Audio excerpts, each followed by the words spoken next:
ভেবে দেখেছেন? ভাবুন, একটু একটু ভাবুন এখানে বসে, যে কবর যেদিন চলে যাব, মাটি দিয়ে চলে আসবে, উপরে থাকবে কি? বাঁশ। কেউ থাকবে না। কবরবাসী কি বলে জানেন? যখন তাকে কাঁধে করে নিয়ে যাওয়া হয়, তার আত্মা বলে যে এতগুলো মানুষ আমার সাথে যাচ্ছে।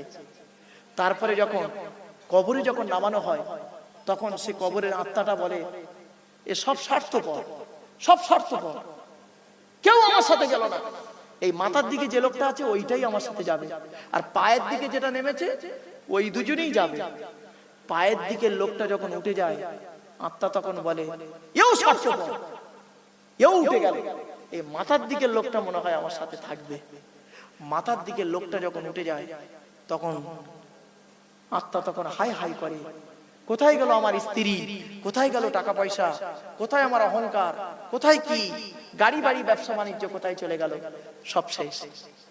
তখন ওই চাপা দিয়ে চলে গেল। চলে যাওয়ার পর খবর শুরু হয়ে গেল। এজন্য কবর বলে আমি এমন একটা ঘর, দরজা জানালা ছাড়া ঘর, সুতরাং দরজা জানালা ছাড়া ঘরে থাকা প্র্যাকটিস করে আসবি। 2 নাম্বার, কবর বলে আমি এমন একটা ঘর, আমার কাছে সাপ বিছে পোকা মাকড় পাবি, অন্য কিছু পাবি না। তবে উপরে যখন থাকবি, পৃথিবীতে যখন থাকবি, সাপ পোকা মাকড় গুলো মেরে আসবি। তার মানে পাপ কাজগুলো করবি না, পাপ কাজগুলো না করে ভালো কাজগুলো করে আসবি। তাহলে আমার এখানে এলে সাপ পোকা মাকড় আর থাকবে না, জনমের মতো চলে যাবে। 3 নাম্বার, কবর বলে আমি এমন একটা ঘর, আমি কাউকে চিনি না, কোন পীর সাহেব, মনি সাহেব, মুফতি সাহেব, ইমাম সাহেব, দরবেশ সাহেব, বক্তা সাহেব, কাউকে চিনি না, আমি চিনি ওর আমলটা। কি বললো? আমলটা। 4 নাম্বার, কবর এমন একটা ঘর, কবর বলে আমার উপরে লাইটিং করতে গেলে, আমার উপরে মাজার করতে গেলে টাকার প্রয়োজন হয়, আমার উপরে আলোকিত করতে গেলে টাকার প্রয়োজন হয়, আমার ভেতরে আলোকিত করতে গেলে আমলের প্রয়োজন হয়। বন্ধু, এই পৃথিবীতে কোনোদিন কাউকে তাচ্ছিল্য করো না, কাউকে তাচ্ছিল্য করবে না, খবরদার নাই বাবা। কিসের অহংকার? কাউকে তাচ্ছিল্য করবেন না।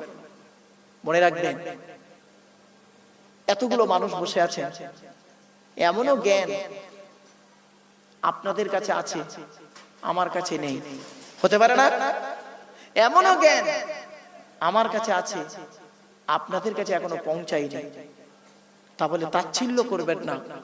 ওয়ালা তুসাইর খাদ্দাকা লিন-নাসি ওয়ালা তামশি ফিল আরদি মারহা ইন্নাল্লাহা লা ইউহিব্বু কুল্লা মুখতালিন ফাখুর। আল্লাহ পাক বলছেন, কোথায় আছে কোরআনের আয়াতটা? 21 নম্বর পারা, 11 নম্বর পৃষ্ঠা, 12 নম্বর লাইন, এই 14 নম্বর লাইন, সূরার নাম সূরা লোকমান। আল্লাহ বলেন এই পৃথিবীতে কোনোদিন অহংকার করে চলাফেরা করবি না, আমি আল্লাহ কোনোদিন কোনো অহংকারকারীকে ভালোবাসি না। মনে রাখবেন, অহংকার জীবনে করবেন না বাপ, যে কোনো মুহূর্তে আল্লাহ পাক শেষ করে দিতে পারে। সেজন্য আপনাদেরকে কথাগুলো বললাম। চলো, তাহলে আজকের আমাদের দ্বিতীয় আর তৃতীয় আয়াতে কি বলল আল্লাহ? আল্লাহ কোন জিনিসকে অপছন্দ করেন? আল্লাহ ওই জিনিসকে অপছন্দ করেন বলে যেটা করে না। এবার আল্লাহ ভালোবাসে কাদের? ভালোবাসে কাদের? শুনে নিন কাদের ভালোবাসে। কোরআন বলছে, ইন্নাল্লাহা ইউহিব্বুল্লাযীনা ইউকাতিলুনা ফী সাবিলিহি সাফফান কাআন্নাহুম বুনিয়ানুম মারসুস। আল্লাহ বলছেন নিশ্চয়ই আল্লাহ তাদেরকে ভালোবাসেন। ইন্নাল্লাহা, নিশ্চয়ই আল্লাহ, ইউহিব্বু মানে ভালোবাসেন, আল্লাযীনা আমানু, আল্লাযীনা তাদেরকে ভালোবাসেন, ইউকাতিলুনা ফী সাবিলিহি যারা জান আর মাল আল্লাহ রাস্তায় দিয়ে সীসা গলিত প্রাচীরের ন্যায় সারিবদ্ধভাবে জীবনটাকে দিয়ে দেয়, শহীদ হয়ে যায়, তাদেরকে আল্লাহ অত্যন্ত ভালোবাসে। এখানে শহীদের সংজ্ঞা, শহীদ কাকে বলে এই আয়াতের হচ্ছে, শহীদ কাকে বলে এই আয়াতের মাধ্যমে জানা গেল। যারা আল্লাহ রাস্তায় নিজের জীবনকে বিলিয়ে দিয়েছে তাদেরকে খবরদার কোনোদিন মৃত বলবেন না। কোরআন বলছে লা তাকুলু লিমান ইউকতালু ফি সাবিলিল্লাহি আমওয়াত বাল আহইয়াউ ওয়ালাকিন লা তাশউরুন। পবিত্র কোরআন 2 নম্বর পারার 2 নম্বর পৃষ্ঠা 12 নম্বর লাইন সূরা বাকারা আল্লাহ পাক বলছেন লা তাকুলু লিমান ইউকতালু ফি সাবিলিল্লাহি আমওয়াত বাল আহইয়াউ ওয়ালাকিন লা তাশউরুন।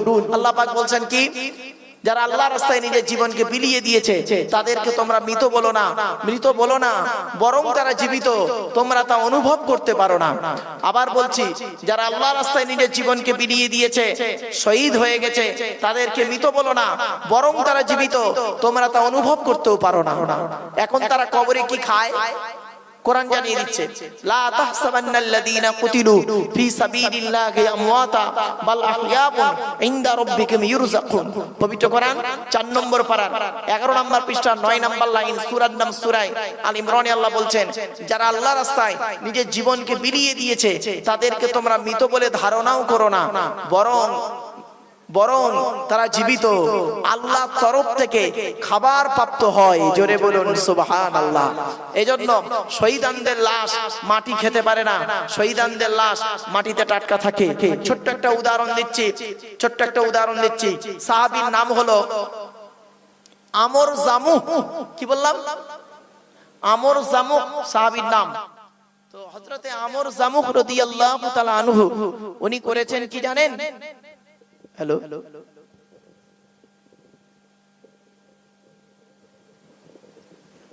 আমর জামুহ রাদিয়াল্লাহু তাআলা আনহু উনি করেছেন কি জানেন? প্রচুর টাকার মালিক ছিল। উনি নবীজির কাছে এসেছেন, এসে বলছেন ইয়া রাসূলুল্লাহ, আল্লাহ আমার অর্থ দিয়েছে, টাকা পয়সা কোথায় ব্যয় করলে আল্লাহ খুশি হবে, যদি একটু বলে দিতেন সেই জায়গায় টাকা পয়সা ব্যয় করব। উনি বলে বসে আছেন। কিছুক্ষণ পরে আল্লাহ পাক ওনাকে কেন্দ্র করে কোরআনের এই আয়াতটা নাযিল করলো। কি? ইয়াসআলুনাকা মাযা ইউনফিকুন কুল মা আনফাকতুম মিন খায়রিন ফালিলওয়ালিদাইনি ওয়াল আকরাবিন। 2 নম্বর পারার 12 নম্বর পৃষ্ঠার একেবারে 13 নম্বর লাইন সূরার নাম সূরা বাকারার মধ্যে আল্লাহ পাক বলে দিলেন ইয়াসআলুনাকা মাযা ইউনফিকুন। নবী তোমার কাছে জিজ্ঞাসা করা হচ্ছে ইয়াসআলুনাকা মাযা ইউনফিকুন, টাকা পয়সা কোথায় খরচা করবে? আল্লাহ পাক বললেন নবী তুমি বলে দাও, নবী তুমি বলো মা আনফাকতুম মিন খায়রিন ফালিলওয়ালিদাইনি ওয়াল আকরাবিন।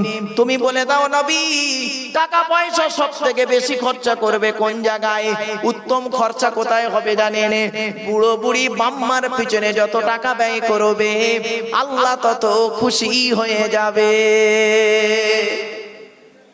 এই জন্য বাপেদের বলে যাচ্ছি, বাপের পিছনে পয়সা ব্যয় করবেন, মায়ের পিছনে পয়সা ব্যয় করবেন। আল্লাহর কোরআন বলছে বাম্মার পিছনে পয়সা ব্যয় করো। আর আমরা কি করেছি? বাপ আর মায়ের পিছনে পয়সা ব্যয় না করে অন্যের পিছনে পয়সা ব্যয় করতে ব্যস্ত থাকি। শ্বশুর শাশুড়ির পিছনে খুব বেশি পয়সা ব্যয় করি, বাম্মার পিছনে পয়সা ব্যয় করতে চাই না। বাম্মার পিছনে পয়সা ব্যয় করলে আমার যেন এই তিনটে খুব খাতারনাক, যার জীবনে একবার আসবে তার লাইফটাই শেষ করে দেবে। ঠিক না বেটি?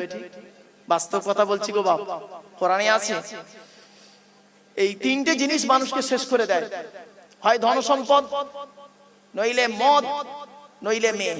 ব্যাস, এই তিনটি খুব খাতারনাক, খুব খাতারনাক। এর ব্যাখ্যা যদি করি না কল্পনা করতে পারবেন না বাপ। চলুন এগিয়ে যাচ্ছি। আরেকটু দূরে নবী দেখলেন, জাহান্নামের দিকে লক্ষ্য করলেন। আরেকটু দূরে নবী লক্ষ্য করে দেখছেন জাহান্নামের ভিতরে কিছু মানুষের জীবগুলো টেনে ধরে, এই জীবগুলো টেনে ধরে ফেরেশতারা আগুনের কাঁচি দিয়ে কাটছে। জীবগুলো টেনে ধরে আগুনের কাঁচি দিয়ে কাটছে। আল্লাহর নবী জিবরাইলকে জিজ্ঞাসা করলেন মান হাউলা কি আখি জিবরাইল, ও ভাই জিবরাইল ওরা কারা যাদের জীবগুলো টেনে ধরে ফেরেশতারা আগুনের কাঁচি দিয়ে কাটছে? আল্লাহর ফেরেশতা জিবরাইল বললেন হাউলাই উম্মাতুকা ইয়া রাসূলুল্লাহ, এরা হলো আপনার উম্মত। হে আল্লাহর নবী এরা আপনার উম্মত। আল্লাহর নবী বললেন আমার উম্মত, আমার উম্মত পৃথিবীতে কি এমন কাজ করেছিল এই জাহান্নামায় ফেলে ফেরেশতারা জিভগুলো টেনে ধরে আগুনের কাঁচি দিয়ে কাটছে।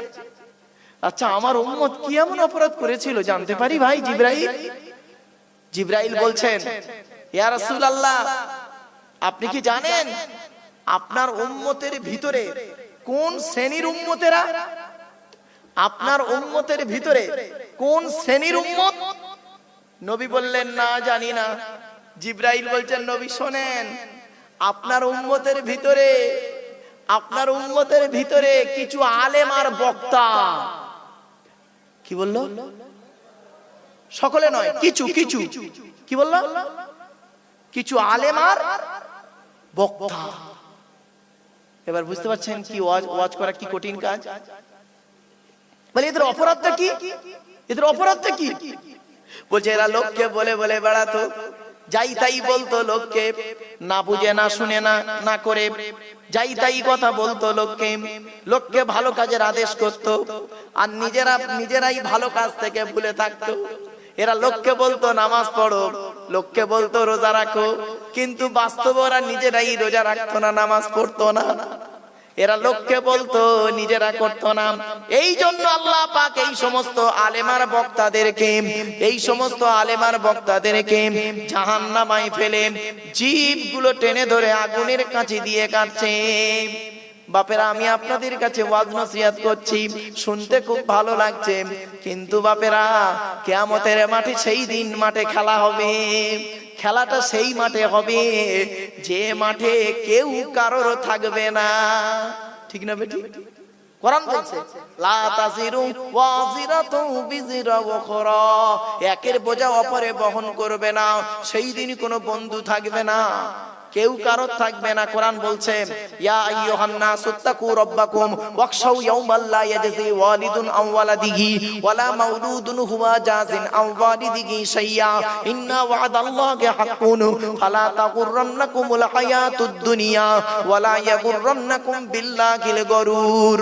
পবিত্র কোরআনে 21 নম্বর পারা 13 নম্বর পৃষ্ঠার একেবারে 11-12 নম্বর লাইন, সূরার নাম সূরা লোকমান। আল্লাহ বললেন, হে মানব জাতি, সেই দিনের ভয় করো যেদিন কেউ কারোর হবে না। বাপ তার ছেলের উপকার করতে পারবে না, ছেলে তার বাপের উপকার করতে পারবে না। ওরে দুনিয়ার ধোঁকা তাকে শেষ করে দেবে। সেই দিনের ভয় তুমি করো।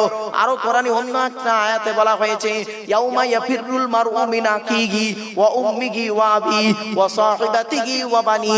সেই দিনের ভয় তোমরা করো যেদিন স্বামী তার স্ত্রী থেকে চলে যাবে, বাপ তার বেটা থেকে চলে যাবে, ভাই তার বোন থেকে চলে যাবে। শুধু তাই নয়, বন্ধু থেকে পৃথক হয়ে যাবে। যুবক যুবতীরা শুনে নাও, বন্ধুত্ব করো, অনেক বন্ধু করো। কাদের সঙ্গে বন্ধুত্ব করবে? একটাই বন্ধু কিয়ামতের মাঠে তোমার পরিচয় দেবে, একটাই বন্ধু কিয়ামতের মাঠে তোমাকে ভালোবাসবে। সেটা কে? কোরআনে আল্লাহ বলছেন, আল্লাহ আখিল্লাহু ইয়াউমা ইযিম বাউদুকুম লিবাউদিন আদুবুন ইল্লাল মুত্তাকিন। সূরা যুকরুফের মধ্যে বলা হয় কি কিয়ামতের মাঠে এক বন্ধু অপর বন্ধু শত্রু হবে, একটাই বন্ধু তার আপন হবে। আল্লাহর রাস্তায় যদি ভালোবাসবে কাউকে, আল্লাহর স্বার্থে ভালোবাসবে। আর মুত্তাকি বন্ধু ছাড়া সব বন্ধু শত্রু হয়ে যাবে। আমার বাপেরা, সেই দিনের ভয় করো। তাই আল্লাহর কোরআন বলছে, ওগুলি কেন বলো তোমরা যেগুলি তোমরা নিজেরা করো না? আল্লাহর কাছে অপছন্দের জিনিস ওই সমস্ত তোমরা লোককে বলে বলে বেড়াও, মা লা তাফআলুন, নিজেরা করো না। খবরদার নয়, যেটা করবেন সেটা বলার চেষ্টা করবেন। একটা কথা আপনারা শুনেছেন, এক মিনিট, একটা কথা আপনারা শুনেছেন যে আল্লাহর নবীর কাছে একজন মেয়ে ছেলে তার বাচ্চাকে নিয়ে এসেছিল। এসে বলেছিল, হে নবী, আমার এই বাচ্চাটা মিষ্টি খেতে ভালোবাসে। নবীজি 1 সপ্তাহ পরে বাচ্চাটিকে আসতে বলল। এসে তারপরে নবীজি বললেন, তুমি মিষ্টি কম খেও, আর মিষ্টি কম খেও, তোমার মা গরিব মানুষ, কোথায় মিষ্টি পাবে? তখন কিছু ব্যক্তি বলেছিলেন যে, হে নবী, এই কথাটা তো সেই দিনই বলে দিতে পারতেন। নবী বললেন, দেখো, আমি নিজেই তো মিষ্টি খেতে ভালোবাসি, আমি এই 1 সপ্তাহ একটু মিষ্টি কম খেয়ে বাচ্চাটাকে নিষেধ করলাম। কেন? লিমা তাকুলুনা মা লা তাফআলুন, ওগুলি তোমরা কেন বলো যেগুলি তোমরা নিজেরা করো না। আমার বাপেরা, আমরা অনেক সময় কি করি, নিজে আমল করি না, লোককে খালি বলে বলে বেড়াই, নিজে কিচ্ছু করি না, লোককে খালি ডায়লগ দিতে পারি ভালো ভালো। ও বাবা, ওই ডায়লগে কোনো কাজ হবে না। আগে কাজে করো, তারপরে বলো। বলাটা কম করো, করাটা বেশি করো, আমলটা বেশি করো। ছোট্ট একটা কথা বলি, আমরা কবরে প্রত্যেকেই যেতে হবে, ঠিক না বেটি? কবর চারটে কথা বলে। কয়টা? চারটে কথা কবর বলে। আমি বারে বারে এই কথাটা বলি সব জায়গাতে, কেন জানেন? যাতে করে মানুষের একটু কবরের আযাবের ভয় হয়। কবর চারটে কথা বলে। এক নাম্বার কবর বলে, এই পৃথিবীর মানুষেরা শোন, আমি দরজা জানালা ছাড়া ঘর। আমি কবর পরিষ্কার বলে দিচ্ছি, শুনে নে। আমি দরজা জানালা ছাড়া ঘর, আমার কাছে দরজাও নেই, জানালাও নেই। তো উপরের পৃথিবীর ঘরে দরজা থাকে, জানালা থাকে, ভেন্টিলেটর থাকে। ভেন্টিলেটর বলতে নাকি ছোট মতো উপরে ভেন্টিলেটর থাকে। আমার কাছে কিছুই নেই। আমার কাছে তুই শুয়ে থাকবি, তাকাবি, বাঁশ আর বাঁশ, ঠিক না বেটি? এতগুলো মানুষ আমরা বসে আছি, দাঁড়িয়ে আছি, বসে আছি, পার্থক্য কতটুকু জানেন? উপর আর নিচে। কি বললাম? বলুন বলুন। উপর আর নিচে। আজকে আপনারা প্লাস্টিকের উপরে বসে আছে, কালকে মারা গেলে প্লাস্টিকের নিচেই চলে যাবে। এইটুকুই পার্থক্য, এইটুকুই পার্থক্য। এখানে বসে ভাবুন একটু, আজকে উপরে বসে আছেন, কালকে মারা গেলে নিচেই চলে যাবে। এইটুকুই পার্থক্য। নিচেই চলে যাবে। নিচেই গিয়ে কি হবে তখন আপনি আফসোস করবেন। তো এই জন্য কবর বলছে, আমি এমন একটা ঘর, আর আমাদের একটাই নাম। এখন তো অনেক কিছু নাম আছে, প্রত্যেকের আলাদা আলাদা নাম, ঠিক না বেঠিক? আরে ভাই বলুন না একটু। প্রত্যেকের আলাদা নাম, হাফেজ সাহেব, মহাসাহেব, মুফতি সাহেব, আব্দুল খালেক, আব্দুল মাজেদ, আব্দুল গফুর, আব্দুল্লাহ ইত্যাদি ইত্যাদি। কিন্তু মারা যাওয়ার পর একটাই নাম, একটাই নাম। কি বলুন তো? লাশ। কি বললাম? কি বললাম? লাশ।